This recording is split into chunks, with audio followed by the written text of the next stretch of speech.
Ғалымжан халық ханзадасы, ана жерде почеркін түсінбедім, баласыған көмектесеңізші. Ғалымжан халық ханзадасы, ауырмай сау болып, Назым екеуіңнің таныстықтарың осы торттай тәтті әрі берекелі болсын.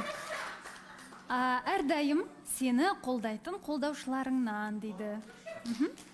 Түсініксіз жазулардың бәрін мен оқитын сияқтымын ғой. Сұлулық сыртта, асылдық іште, сенде екеуі де бар. Сол үшін сен ерекше жарқырайсың дейді. Қырғызстан қолдаушыларынан екеуіңізге бірге беріп жіберген сияқты, иә? Жайғаса қойыңыздар. Баласыхан, келесі сыйлық Перизатқа қолдаушыларына. Перизат, келіңіз. Оқай қойыңыз.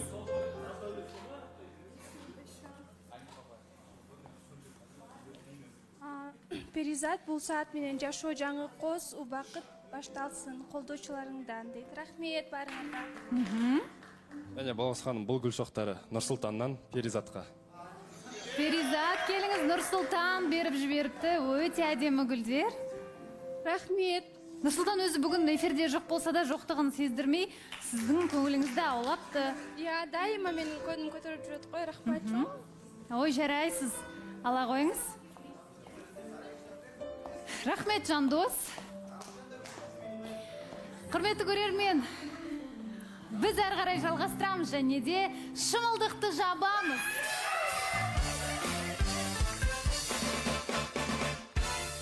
Бұл жолы көп сөзбаймын, бірден айтайын. Жаңа үміткердің таңдауы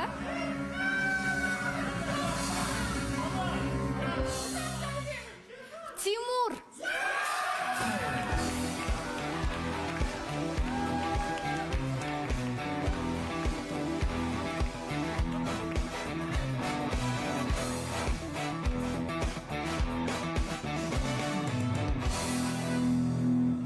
Тимур, бәрі дұрыс па?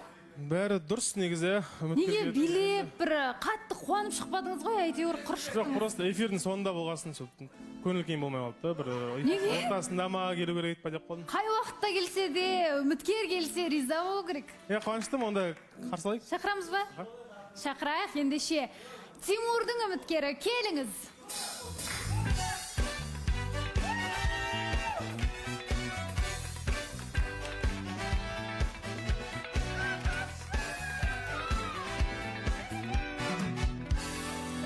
Қош келдіңіз. Ал өзіңізбен танысайық. Есіміңіз, жасыңыз нешеде? Баршаңызға қайырлы күн. Ой, кеш. Есімім Нұржанат, жасым 24-те, Ақтау қаласынан. Арнайы келдіңіз ба? Арнайы Ақтаудан келдіңіз ба, әлде Алматыда тұрасыз? Алматыда тұрам. Алматыда тұрасыз. Ал неге Тимурды таңдадыңыз? Тимур, білмеймін, қыз баласын сыйлай алады деп ойлаймын жалпы. И байсалды болып көрінді енді маған. Байсалды болып көрінген дейді. Тимур, сұрақтарыңыз? Қош келдіңіз, Гүлжанат деді ғой есімі, иә? Нұржанат. Нұржанат, қош келдіңіз. Мені таңдап келгеніңізге үлкен рахмет. Жасыңыз қаншада дедіңіз? 24. 24-те. Ақтауда қазір сонда отбасыңызбен осы Алматыда тұрасыз ба, әлде отбасыңыз Ақтауда өзіңіз жұмыс істейсіз осы жақта? Я, осы жақта өзім жұмыс істеймін, сіңіліммен бірге. Керемет. Қанша ағайындысыздар? 5 ағайынды. Руыңыз қандай болады? Руым Адай, Әли. Мен де руым Адай, просто... Сіз де адайсыз? Иә, рулас екенбіз. Иә. Әлисіз ба? Жоқ, мен Қарашадаймын. Үйде қаншаншысыз? Неше ағайынсыз? 5 ағайынды, 3-шісімін мен. Керемет.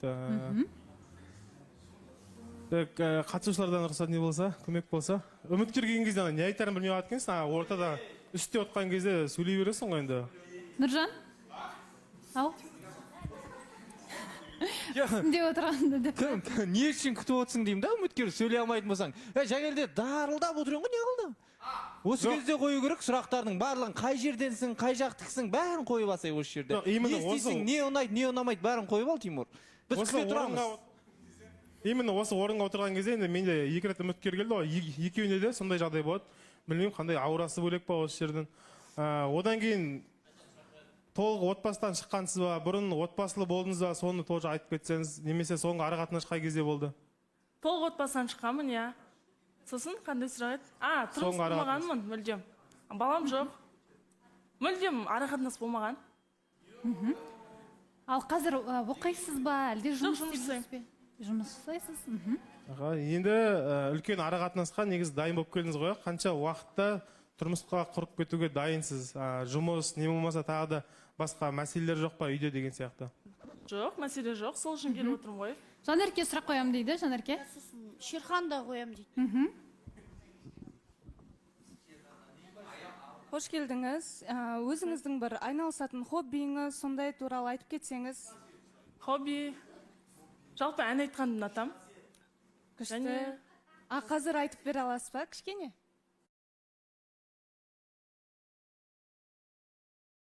Сүйікті бір өлеңіңізді айтып берсеңіз. Қазір ұмытып қалдым. Балауса ханым. Есіңізге түсіріп алыңыз, иә? Айдана. Қош келдіңіз. Жалпы сұрағым бар еді енді бірінші кездесудің қалай болғанын, қайда өткенін қалайсыз деген секілді. Жалпы жігіттен вниманияны қаншалықты талап етесіз? Жаңа бізде осындай спорный сұрақ болып қалды да, біреулерге жігіттің қатты ухаживать еткені ұнамайды деген сияқты, біреулерге ұнайды деген секілді. Жаңа айтып кеткендей, менде мүлдем опыт жоқ десем де болады.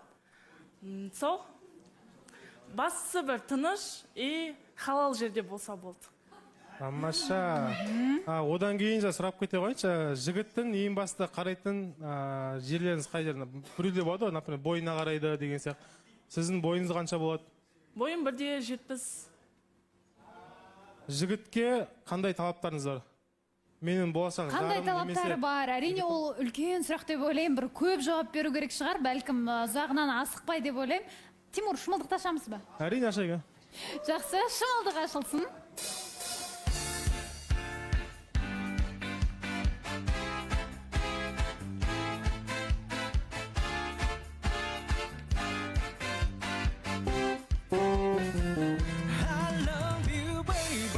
Жанымды тербеші, I need you, baby. Қасымнан кетпеші, I love you, baby. Сөзіңмен тек сенші. I love you, baby. Бағымсың берілген, I need you, baby. Қошы тек менімен, I love you, baby. Let me love you, baby.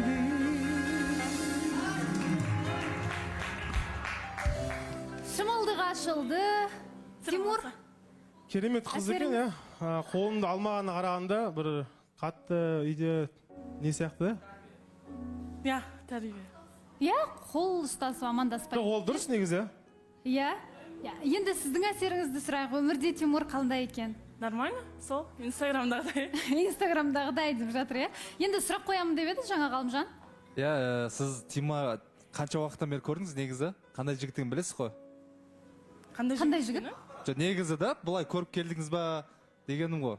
Тимурдың болашақта, былай қойшы, Тимурдың болашақта қандай жаман қасиеттерін көріңіз келмейді, қандай болған дұрыс сіз үшін мысалы жігітті. Сіздің фантазия болады, мынандай болса екен деген сияқты. Сонда ой болады, сіздің ойыңызды тыңдап кетсек. Сабырлы, иманды болса болды. И андай шошаңдап қалмаған болса деп ойлаймын енді. Орнымен дейсіз, сабырлы деп. Сандуғаш? Нұржанат, қош келдіңіз. Жаңа қолыңызды ұстамағанға байланысты сұрақ қойсам болады ма? Сіз намаз оқымайсыз ба? Ал болашақта өмірде ата-анамен тұруге қалай қарайсыз? Келіндік қызметті атқаруға? Жақсы. Жақсы қараймын, оң көз қараспен қараймын деп жатыр Айжан. Қош келдіңіз. Мына жерде негізі мен Балауса ханым білмеймін, жұп түгілі, андай бір қарама қайшы адамдарды көріп отыр. Неге? Өйткені Тимур енді шамалы, не то что жылтыр деп айтпай ақ қояйыншы, просто Тимур шамалы бір, білмеймін, әлі дайын емес сияқты қарым-қатынасқа бар ғой. Бір сыртта бітпейтін тірліктері көп. И сосын мына қыз енді қатты иманда, мына жерде Тиманың сақалы бір нерабочий сияқты деп ойлаймын. Ой, қыздар, жігіттер, тіпті сырт келбетіне байланысты адамның бір шешім қабылдамағандарыңыз дұрыс деп ойлаймын. Тимур енді сырласуға баратын уақыт жоқ, эфир аяқталып жатыр. Таныстық жалғаса ма? Таныстық жалғасады, әрине Балауса ханым. Жалғасады. Әдемі кездесу ұйымдастырыңыз барынша. Енді қандай кездесу болады, оның барлығын біз ертең көретін боламыз. Және Ғалымжан мен Назымның таныстығы басталды. Алғашқы кездесу қалай болады, қайда болады? Және жаңа үміткерлер кімді таңдайды? Барлығын ертең бірге білетін боламыз. Сау болыңыздар.